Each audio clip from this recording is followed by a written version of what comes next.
The ocean hides secrets deeper than its bleakest reaches, mysteries that only come to light when hope battles fear. For marine biologist Ethan Parker, the sea had always been a calm retreat until that fateful day it turned into a battleground for mercy. It all began with an eerie sound, a whale's cry that split through the thick morning mist. It wasn't the gentle hum of a humpback, but a raw, frantic call, a lone calf circling in panic without its mother in sight. And then, in a moment no one could have predicted, the desperate young whale met the steady gaze of a diver and beckoned him into the unknown depths. In that instant, Ethan realized this rescue was unlike any other. Descending into the deep, he discovered a sight that defied all expectations. A mother humpback, trapped by a bizarre coat of barnacles, her once graceful body weighed down by human carelessness. Here was a creature born to roam the vast blue, now held back by suffering, its only hope resting in the hands of those it had always managed to evade. This is the tale of a wild bond that pushed the limits of nature, a gamble where a creature dared to trust humans, setting off a daring mission to answer its silent plea. In a realm where every underwater heartbeat could mean survival or extinction, the line between hunter and guardian blurred into something truly remarkable. What does it mean when nature herself demands? We never turn away. Get ready to dive into the raw heart of the ocean, where empathy becomes a lifeline, and one brave act sparks a tidal wave of change. The ending is breathtaking, but the real question remains. As the early morning fog hugged the coast of British Columbia, Ethan Parker zipped up his dry suit with the confidence honed from years of practice at age 45. His calloused hands moved with the precision of a well-rehearsed ritual, one he had done thousands of times before. But today, something felt off, an unusual stillness, a strange calm in the air that made him pause and wonder. Perfect for a survey dive, he murmured as he double-checked each piece of his gear one final time. After spending 2 decades immersed in the world of marine life as both a biologist and diver, Ethan had forged an almost magical connection with the sea. His colleagues at the Pacific Marine Research Institute often teased that he was part fish, yet their jest carried a kernel of truth. The ocean had been his refuge since his father had first shown him the wonders beneath the waves off the coast of Maine.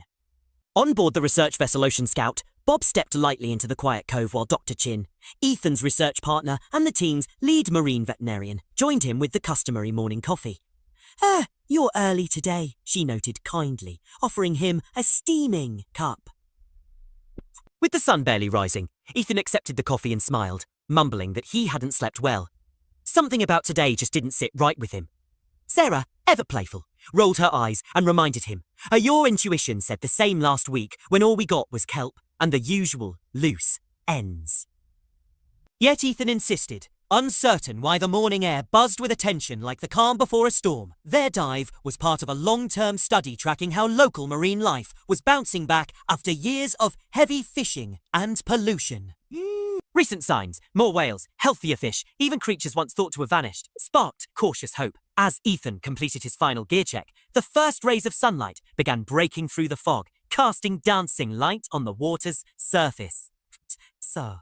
The scene might have been a picture of tranquility if not for the odd calls reverberating across the bay, haunting sounds that felt out of place even among nature's wild voices. So, you hear that? Sarah asked, frowning as she set her cup aside. Ethan nodded, already drifting toward the ship's edge. Those aren't our usual humpback songs. They're too erratic, almost desperate, Sarah added, her voice tinged with concern. And they're only getting louder. Through the lifting mist, they caught a glimpse of movement, a shadowy shape breaking through the water, about half a mile away. Even from afar, the creature's behaviour screamed distress. A change of plans, Ethan declared, already signalling the boat's captain. We need to investigate this right away. As they advanced, the mist cleared just enough to reveal a young humpback whale calf, no more than a few months old, stuck in an endless loop of circles, diving and reappearing in a frantic dance that clearly spoke of distress. Distress. Its cause were the same frantic sounds they'd been hearing, growing more desperate by the moment. Something's not right, Sarah remarked, noticing every small detail. That circling is far from normal. And where's its mother? The question hung heavily between them, for humpback mothers always stayed close to their young, especially ones so tender in age. Without delay, Ethan geared up. I'm going in for a closer look. Ethan, wait! Sarah grabbed his arm. We should call for backup first. If a calf is in trouble, it needs help now. He secured his mask and replied with calm determination. I'll make a quick check from a safe distance, and then we call for every resource we might need. We must know what we're facing. Sarah knew that in all their years working together, when Ethan had made up his mind, he was always in touch with her via radio, promising to surface at the first sign of danger, even if his idea of immediate, sometimes stretched time when marine life was at stake. The water turned cooler than expected as Ethan slipped beneath the surface. Visibility was about 30 feet, with beams of morning light moving like natural spotlights in the deep. The calf's distress calls now echoed underwater, tangible as if every note were a touch against his body.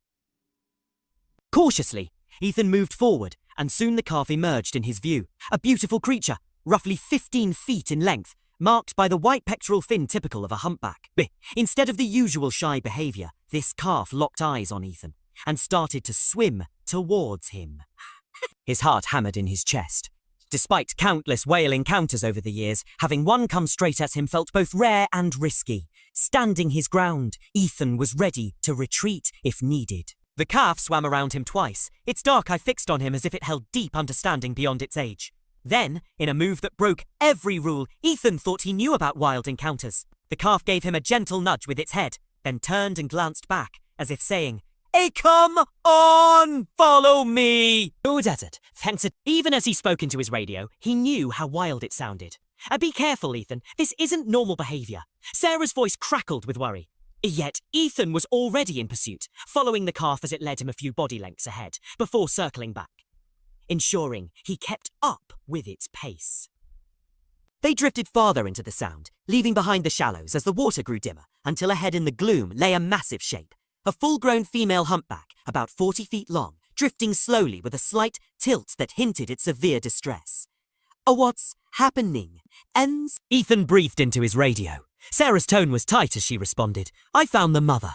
I've never seen anything like it. Her entire body is swarmed by barnacles. It's not just a few spots. She's almost completely covered, like she's trapped in a rough, heavy armour.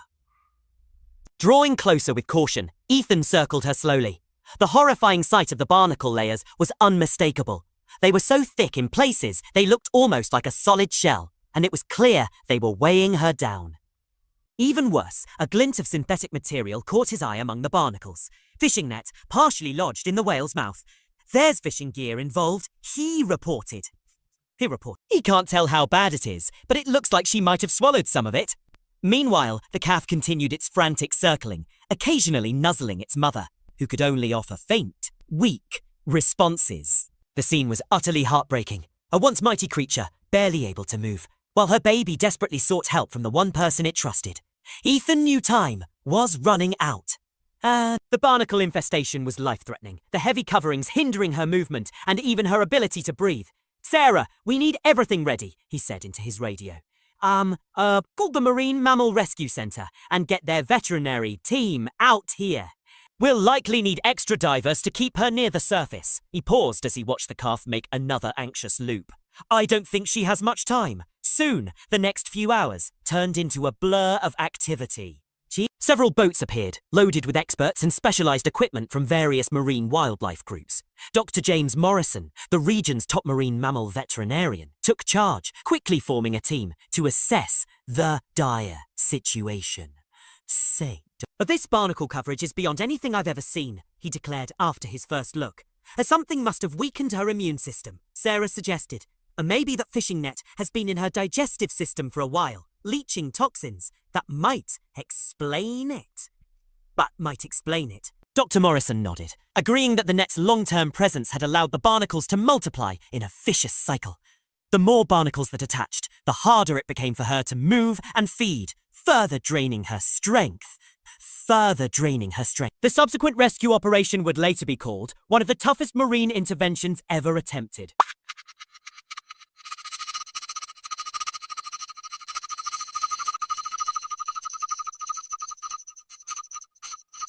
The whale using specially designed floating platforms. The young calf never left her side, staying close and occasionally nudging her as if trying to offer comfort. Ethan joined a group of skilled divers who worked carefully to remove the barnacles piece by piece. A slow, delicate job that required both thoroughness and caution to avoid harming her tender skin. A look at this patch, one diver called out, pointing to a thick cluster where barnacles had fused together. And no wonder she can barely move. Hour after hour, they worked tirelessly, bucket after bucket of barnacles removed. A stark reminder of the heavy load she had been forced to carry. But the hardest part came when they had to extract the fishing net from her digestive system. Dr. Morrison, alongside Sarah and 2 other veterinarians, laboured meticulously to free her. The net had started to break down and was leaching dangerous toxins, so each moment had to be handled with the utmost care. She's lucky to be here, Dr. Morrison remarked during a short pause. In a few weeks, if things had been worse, this could have been the end for her. This could have been the end for her. Throughout the prolonged operation, Ethan couldn't help but notice the calf's quiet presence, hovering close as if it had taken on the role of a guardian. Whenever Ethan glanced over, the calf's gentle eyes met his as if to say, "You've saved us just in time."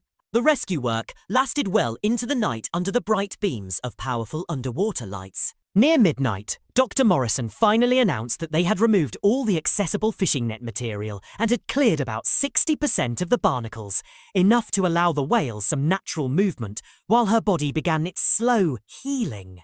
Slow healing. And now comes the hard part, Dr. Morrison added, his voice heavy with fatigue. We've done all we can for now, but she's very weak. The next 24 hours are crucial. Through the long, tense night, the team kept vigil, monitoring her breathing and movement while the calf stayed loyally by her side, occasionally touching her as though urging her on to recovery. Even though Ethan was scheduled for rest, he found himself unable to step away. At dawn, Sarah brought him another cup of coffee with a gentle reminder, and you should get some sleep. Ethan only managed a nod as he gazed at the whale pair. Bon. As the sun crept higher on the second day, there were first signs of improvement. The mother's movements, although still slow, became more deliberate, her breathing steadied, and she responded more clearly when her calf nudged her. By the third day, the transformation was undeniable. With much of the barnacle weight lifted and the toxic net gone, the whale started diving in short bursts, always resurfacing near the support boats, as if in gratitude for their help.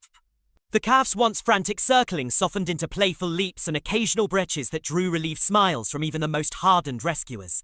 On the fourth day, Dr. Morrison made the long-awaited call. Hekiste, son. Her blood work has improved, and she can survive on her own now. It's time to let her go. In that bittersweet moment, as the support boats slowly pulled back, the mother whale surprised everyone by performing a full breach, her massive body leaping out of the water, crashing down with a mighty splash. The calf followed with its own joyful leap, a scene that brought tears to many eyes. A thank you, Sarah whispered, gently squeezing Ethan's hand, as the reality of their success slowly sank in. Yet the story was far from over. The experience left a deep mark on Ethan, forcing him to face the larger issues behind the crisis. That dangerous fishing net, which had nearly cost the whale her life, was only one part of a bigger problem: the human impact on our oceans. In the following months, Ethan threw himself into marine conservation with renewed determination. He helped launch a new program at the Pacific Marine Research Institute aimed at pulling abandoned fishing gear out of local waters, a project soon known as the Ghost Net Initiative. He visited schools and community centres, sharing the whale rescue story to drive home the importance of protecting our seas.